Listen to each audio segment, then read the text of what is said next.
Continuamos con la exposición de la carta a los Hebreos.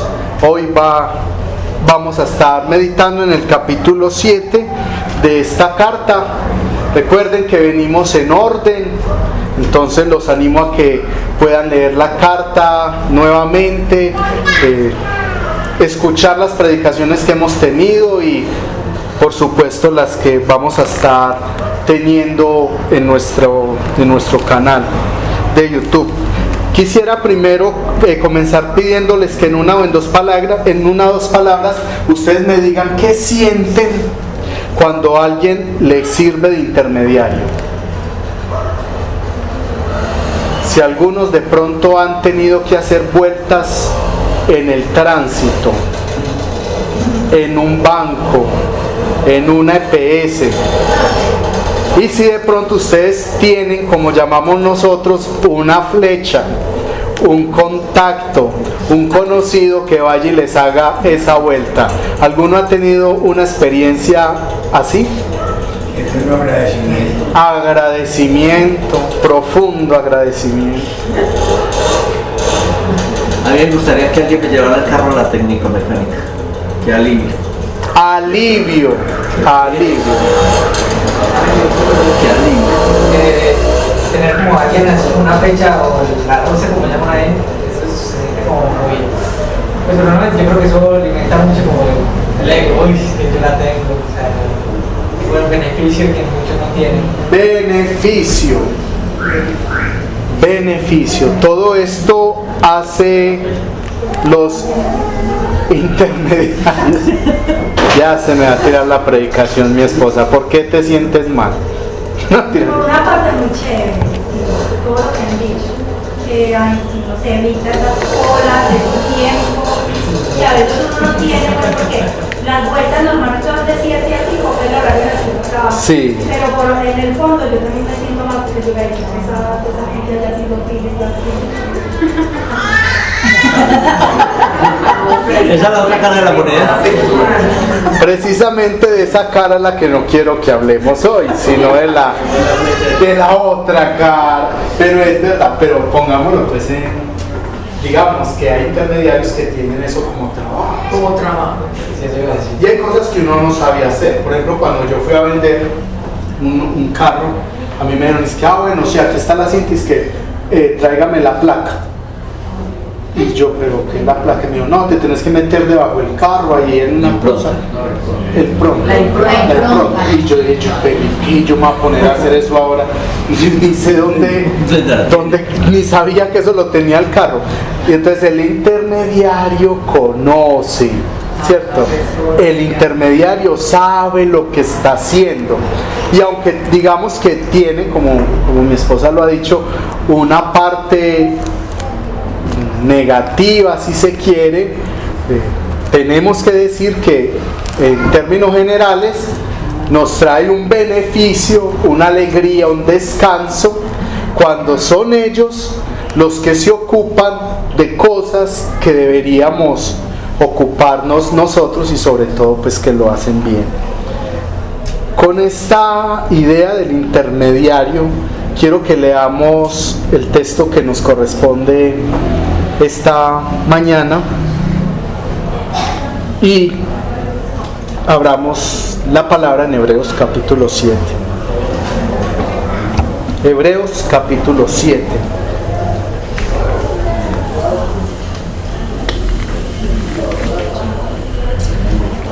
Jesús es nuestro intermediario en el cielo y nosotros somos sus intermediarios en la tierra. Jesús como intermediario nuestro en el cielo y nosotros como intermediarios de sus virtudes acá en la tierra. Leamos. Este Melquisedec, que era el rey de Salem y sacerdote de Dios Altísimo, salió al encuentro de Abraham cuando éste volvía de derrotar a los reyes y lo bendijo. Entonces Abraham le entregó los diezmos de todo. Melquisedec significa rey de justicia y también rey de Salem, que significa rey de paz. Nada se sabe de su padre, ni de su madre, ni de sus antepasados, ni si sabe si tuvo un principio o un fin, pero a semejanza del Hijo de Dios, permanece como un sacerdote para siempre.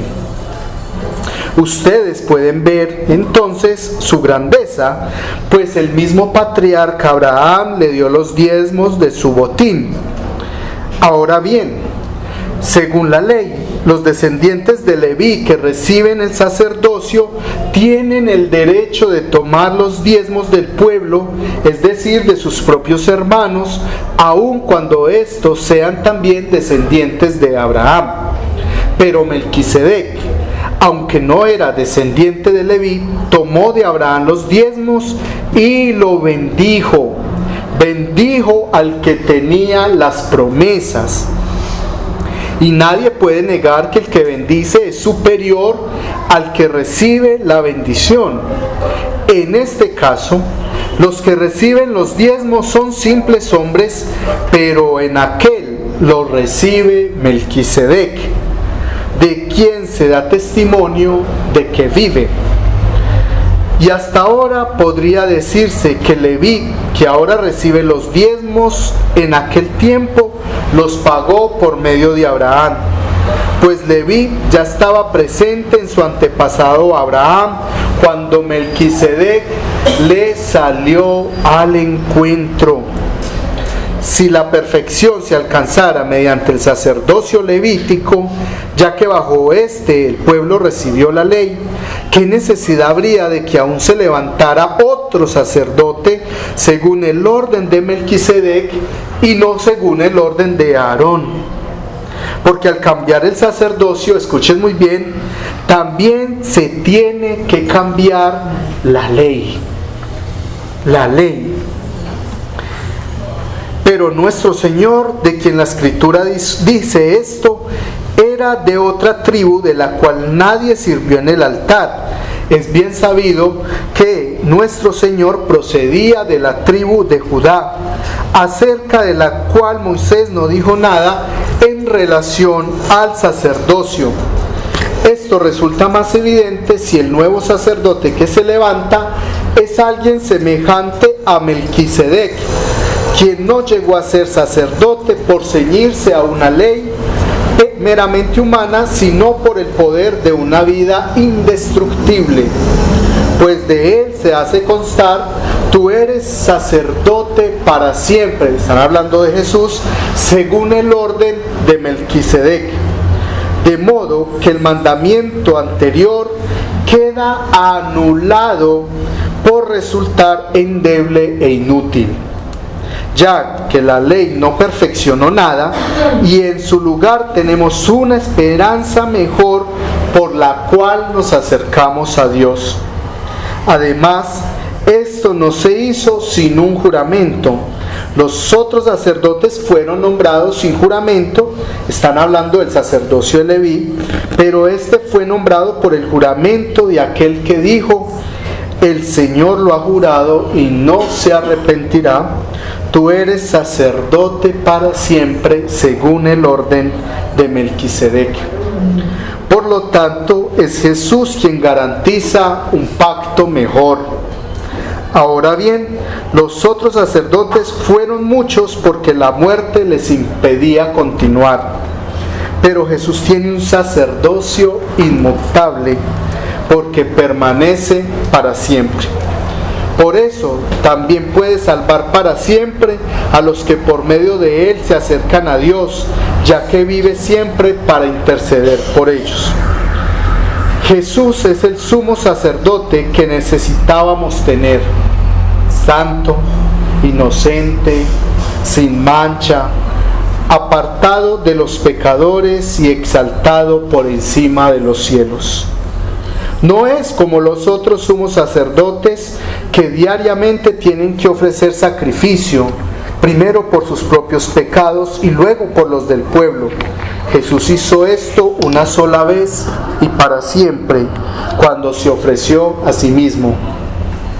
La ley nombra sumos sacerdotes a hombres débiles, pero el juramento, que es posterior a la ley, nombra sumo sacerdote al Hijo, quien ha sido hecho perfecto para siempre.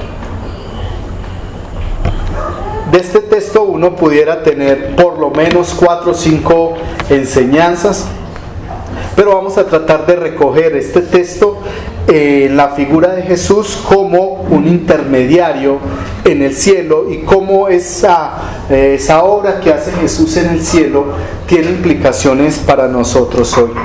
Digamos que Jesús es nuestro intermediario, nuestro intercesor, nuestro sacerdote en muchos aspectos. Seguramente cada uno en su vivencia diaria se va a encontrar en cómo Jesús intercede por nosotros en diferentes aspectos, pero yo quiero señalar dos aspectos en los que Jesús es intermediario de nosotros hoy y que nos invita a su vez a ser intermediadores en nuestros propios contextos y en nuestras comunidades. Jesús es intermediario de justicia. Jesús es nuestro intermediario de justicia. Y esto ya nos debe resultar paradójico en nuestro contexto. Tenemos un intermediario de justicia en medio del país que vive hoy todavía lo que se ha llamado el cartel de la toga. ¿Recuerdan ustedes ese escándalo que se levantó hace poco, donde jueces y fiscales se han unido, se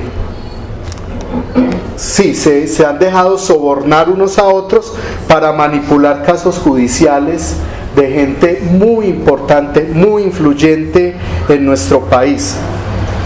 Este escándalo del cartel de la toga, que no es otra cosa que el cartel de la injusticia, nos dejó el chistecito del fiscal anticorrupción preso por corrupción, extraditado por corrupción. ¿No es paradójico que hoy estemos hablando nosotros de justicia en un país que se ha caracterizado, una sociedad caracterizada precisamente por ser injusta? ¿No es paradójico que estemos hablando hoy de intermediarios, de intercesores, cuando tenemos en nuestro contexto el desprestigio de muchos pastores y sacerdotes que de cara a sus comunidades han sido presentados o han sido reconocidos precisamente como intermediarios y mediadores de Dios y los hombres, que juegan con esa figura de la justicia, esa figura de poder tener una comunión con el pueblo y una comunión con Dios, y de alguna medida, querámoslo o no, aceptémoslo o no, son imágenes y figuras de mediadores, y terminan siendo la imagen del abuso, del daño, del atropello, la imagen misma de la injusticia. En medio de un contexto tan desfavorable para esta idea de intermediario y justicia, podemos pensar en Jesús como el mediador de una justicia incorruptible, de una justicia limpia, de una justicia perfecta. Jesús en el texto, como nosotros leímos, es presentado como un sacerdote según el orden de Melquisedec. Esta figura de Melquisedec en la Biblia, digamos, tiene dos matices. En Génesis capítulo 14 se presenta como un ser humano, un sacerdote que sale al encuentro con Abraham, y en el Salmo 110 es una figura mesiánica que no se sabe de dónde sale, no se sabe de qué pueblo era, no se conoce su genealogía. Pero este sacerdote, a diferencia de los levitas, es decir, de los sacerdotes que servían en el templo, esta figura de sacerdocio es el sacerdote que sale a encontrar a la gente. No es la figura del sacerdote que espera en el templo para que la gente vaya, para que la gente traiga el sacrificio, para que la gente traiga los diezmos y las ofrendas. No, la figura de Melquisedec es aquel que sale al encuentro, de Abraham, y sale a ese encuentro para tener ante todo un encuentro de gracia, un encuentro de misericordia, un encuentro que va a beneficiar o que benefició al mismo Abraham. Este viene y antes de recibir de Abraham el diezmo, lo bendice. Es el sacerdote que está interesado en bendecir a aquel al que ha salido al encuentro. Jesús es el sacerdote de esa misma línea, el que viene a intermediar entre Dios y los hombres una gracia eterna. Y esta imagen es muy consoladora. No tenemos un sacerdote que sale o que espera más bien que el hombre se acerque, sino que es el sacerdote que se acerca. Un sacerdote que no es indiferente, que no tiene horario de atención de 8 a 4. No es el sacerdote que está esperando, sino que es un sacerdote que va, que sale a buscarnos y sobre todo sale con muy buen agrado. Cuando uno se encuentra con este tipo de sacerdocio que nos permite vivir un momento de gracia, asuntos como el dar, que es lo que Abraham pone en manifiesto, no se vuelve una carga de la ley, sino también una respuesta de gracia. Cuando vivimos esta realidad de un Jesús que viene a tener con nosotros un momento de misericordia, un Jesús que se acerca a bendecirnos, dar el diezmo, la ofrenda, lo que sea, se convierte también en un momento de suma gracia. No puede ser un momento de dolor, no puede ser un momento pesado, no puede ser un momento tedioso. Debe ser ante todo un momento de gracia. Tenemos que decir que Jesús toma de este Melquisedec dos nombres: el Rey justo y el Príncipe de paz, a la vez que nos invita a promover a nosotros ese reino de justicia y de paz en un mundo y en un contexto que, como lo dije, se caracteriza por la injusticia y por la violencia. Tenemos que decir que la justicia de la que Jesús es mediador se dimensiona en lo interno y en lo externo, en lo horizontal y en lo vertical, en el cielo y la tierra. Nosotros no podíamos hacer un trámite desde acá, desde nuestra humanidad, desde nuestra condición, no podíamos hacer el trámite en el cielo. Digámoslo así, las puertas del cielo estaban cerradas para nosotros. Para personas con tanta injusticia, las puertas del cielo no se habían abierto. Es este Jesús que hace que lo imposible sea posible, llega hasta donde Dios y nos presenta como justos. Es así como nos dice el Evangelio que el cielo se abrió. Y el cielo se abre para que la tierra escuche: este es mi Hijo amado, en el que tengo complacencia. En medio de las injusticias y de las puertas cerradas, las puertas del cielo se abren para que nosotros escuchemos la voz de Dios que dice: este es mi Hijo, en el que ya se ha dado toda la justicia. Esto se refleja en el texto cuando nos dice que se hizo un solo sacrificio para siempre. Para siempre nos perdonó y nos hizo justos. Para siempre somos aceptados delante de Dios. Pero esta justicia hace su tránsito del cielo a la tierra a través de un nuevo reino, el reino de los cielos. Esa justicia del cielo, mediada por la gracia de Jesús, ahora busca extenderse en la tierra y somos nosotros, cada uno de nosotros, los mediadores de ella, juntos viviendo la justicia de Dios con el otro.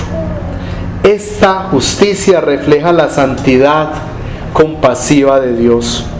Sean santos como su Padre es santo. Pero Jesús también dice en el Nuevo Testamento, ahora no solo sean santos como su Padre es santo, sino ante todo sean compasivos. Sean compasivos como su Padre también es compasivo. Vivir la justicia de Dios aquí en la tierra implica trabajar infatigablemente para que nuestros vecinos, compañeros, familiares, desconocidos, extranjeros, experimenten la gracia cristiana del dar, del compartir, del perdonar. Cristo subió la justicia al Padre y su reino nos invita a extenderla acá. Esto nos invita también a salir al encuentro como mediadores, a salir al encuentro con el otro, para invitarlo y vivir con el otro una historia y un momento de gracia. Hay una historia que Jesús contó y que los evangelios recogen en la parábola llamada Los dos deudores. ¿Recuerdan? Había uno al que debía muchísimo y se le perdonó todo. Y este no quiso perdonar al que le debía tampoco. En otras palabras, experimentó y disfrutó del reino de Dios, pero solo para sí mismo, sin la intención de hacerlo extensivo a nadie. Este deudor, y quienes a veces somos como él, no pudiéramos rezar esa parte del Padre Nuestro que dice: venga a nosotros tu reino. Si decimos que venga ese reino, de alguna forma decimos que seremos intermediarios de Dios, de su justicia entre los hombres. Nosotros somos justos porque Jesús nos ha hecho justos. Y justos quiere decir y traduce que somos perdonados, que somos amados, que somos salvados, y esto es para siempre. Esta realidad delante de Dios no cambia con ninguna acusación que se nos haga. Somos declarados justos porque el cielo se abrió para que en la tierra escucháramos que el Padre se complace plenamente y eternamente en Jesús, y esa justicia de Él ahora nos ha sido imputada a nosotros. Este principio de gracia, de amor, de perdón, de aceptación, tan propio del reino de los cielos, es el que nos corresponde mediar también a nosotros. Somos nosotros mediadores de ese nuevo pacto, y este pacto implica entonces promover la justicia en medio de la injusticia de nuestro mundo, y esta justicia aquí en nuestro contexto es acercarnos a las víctimas para consolarlos, a los victimarios para perdonarlos, es salirle al encuentro al agredido para buscar que se le haga justicia, pero también es salir al encuentro del agresor para que su alma tenga descanso de la culpa. En últimas, nosotros podemos ser llamados hoy también a pertenecer a esa línea sacerdotal de Melquisedec, de Jesús, y que tiene que ver con salir a propiciar encuentros de gracia, de compasión y de misericordia. Jesús, intermediario de justicia, pero también toma un segundo nombre y es ser intermediario de paz. Un segundo nombre que nos invita otra vez a reflexionar en cómo vivir este evangelio de la paz en medio de la violencia, en medio de la agresión en nuestro país, que se ha dividido en dos bandos claramente, que cada vez es más difícil encontrar puntos de encuentro. Cómo vivir la paz, esta paz de la que Jesús dice ser el príncipe, cómo vivirla en medio de nosotros. Estos dos elementos, justicia y paz, forman un binomio central en la teología de Santiago. Santiago capítulo 3 dice: y el fruto de la justicia se siembra en paz para aquellos que hacen la paz. ¿En qué sentido es Jesús paz y qué implicaciones tiene eso para nosotros hoy? Y es que en términos generales nos gusta la armonía y la paz, ¿o no? Nos gusta la armonía y la paz. Uno no llega cansado a las 6 o 7 de la noche a decirle a la esposa: oíste, ¿y por qué no venís y me peleas un ratico? ¿Cierto que no? Uno no llega a decirle a la esposa: oíste, antes de dormir, ¿por qué no te armas una peleita bien sabrosa? Y cierto, uno no llega a la oficina a decirle al compañero, al jefe: oiga, ¿y por qué usted no me hace la guerra si quiere unos 2 o 3 mesecitos, cierto? Como para darle dinámica a la cosa. No. Nosotros, en términos generales, nos gusta vivir en paz. Si nos gusta vivir en paz entre nosotros, pues nos gusta vivir en paz con Dios. Jesús también es ese mediador de la paz con Dios y nos invita a que esa paz sea extensiva acá en la tierra. La Biblia presenta descriptivamente una relación de enemistad entre Dios y los hombres, precisamente a causa de la injusticia nuestra. Y es que Dios no convive con lo injusto. Esta enemistad se aliviaba parcialmente, nunca completamente, en el Antiguo Testamento mediante el sacrificio de animales que evidenciaba lo paradójico, la violencia, la crueldad de un animal para que el oferente, la persona que está llevando el sacrificio, pudiera tener una paz transitoria con Dios. Esta crueldad contra el animal muestra precisamente la gravedad de la injusticia humana que traía el perdón y el descanso de la culpa al hombre. Pues bien, en el Nuevo Testamento esto termina con el sacrificio de Jesús. En la cruz vemos el acto de crueldad que nos hace conscientes del precio de nuestras propias injusticias, pero a la vez nos muestra una paz con Dios, no transitoria, sino completa. Tenemos paz con Dios. Nosotros no somos enemigos de Dios, ni estamos separados de Él.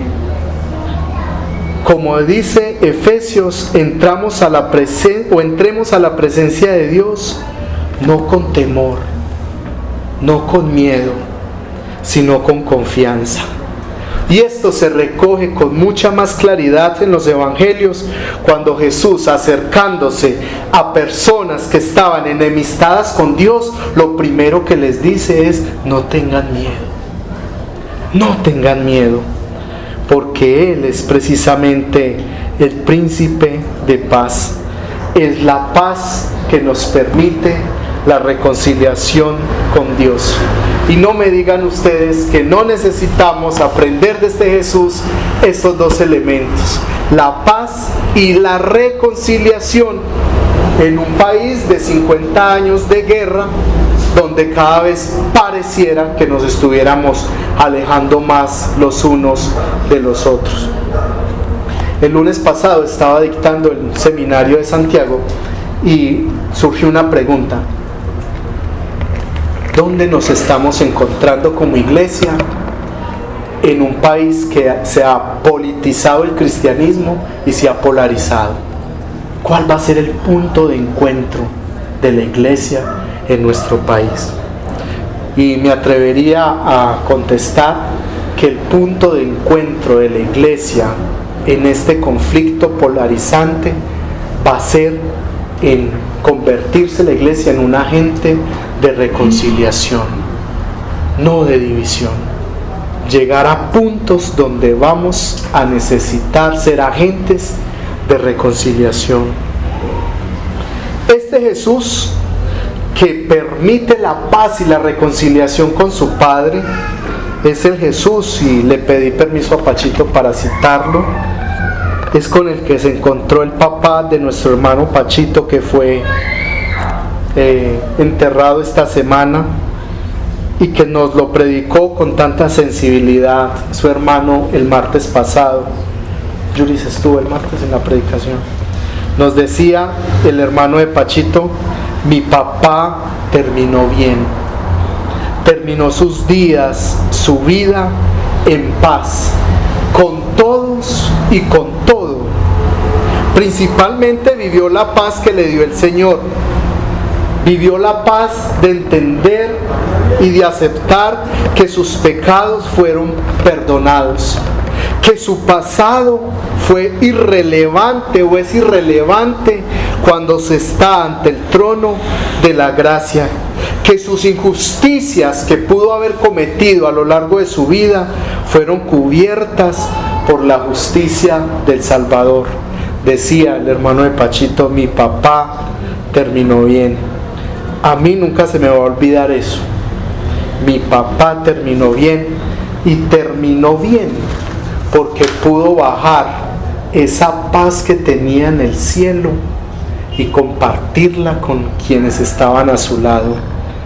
La paz de Dios la vivió y la compartió, y podemos decir entonces hoy: paz en su tumba, porque es precisamente esa paz en la gloria del Padre, pero también es la paz para los que estaban a su alrededor. Nosotros somos llamados a seguir ese sacerdocio de Jesús que nos sale a propiciar un encuentro de paz. Este encuentro no se da siempre en el ideal de lo justo, de lo retributivo, de lo bueno, porque estar en paz con los amigos, con la familia, con quienes procuran tratarnos con justicia y piensan similar a nosotros, es muy fácil. Pero es que la paz se hace con los enemigos, con los diferentes, con los que están a la otra orilla. El reino de paz, que es el reino de Jesús, como nos dice Santiago, representa la misma justicia de Dios, en el sentido de que lo justo es que demos y procuremos lo que ya hemos recibido. Y esto se enmarca hoy para nosotros en el campo de la reconciliación. Me gustó mucho una campaña política que fue dada hace unos años, que decía una sola palabra: reconciliémonos. Reconciliémonos con Dios, reconciliémonos con la familia, reconciliémonos como iglesia, porque la reconciliación es la paz. Y esta reconciliación implica la aceptación de lo imperfecto, de lo que no se da siempre en los mejores términos, lo que no es completamente justo. Es decir, la invitación que les tengo esta mañana es optar por una reconciliación a escala humana, que tiene como horizonte y ejemplo la reconciliación y la paz traída por Jesús. Está Él entre lo justo y lo perfecto, Dios con quienes no lo somos. Es ahí donde Él se permite ser un mediador y un sacerdote. Permítanme terminar recordando la hermosa oración que le fue atribuida a San Agustín. Y con esto quisiera que reflexionáramos sobre si esa paz que recibimos con Dios de verdad es una paz que estamos viviendo con el otro. Oh Señor, hazme un instrumento de tu paz. Donde hay odio, que yo lleve el amor. Donde hay ofensa, que yo lleve el perdón. Donde hay discordia, que yo lleve la unión. Donde hay duda, que yo lleve la fe. Donde hay error, que yo lleve la verdad. Donde hay desesperación, que yo lleve la esperanza. Donde hay tristeza, que yo lleve la alegría. Donde están en las tinieblas, que yo lleve la luz. Oh Maestro, haced que yo no busque tanto ser consolado, sino consolar, ser comprendido, sino comprender, ser amado, sino amar, porque es dando que se recibe, es perdonando que se es perdonado, y muriendo es que resucitamos para la vida eterna. Y yo agregaría, Señor, ayúdanos a ser intermediadores entre nosotros, como tú, Jesucristo, lo has hecho con el Padre. Ser sacerdotes de tu orden, los que buscan la justicia y la paz aquí en nuestra tierra, porque ya hemos recibido tu reino. Les voy a invitar a que oremos.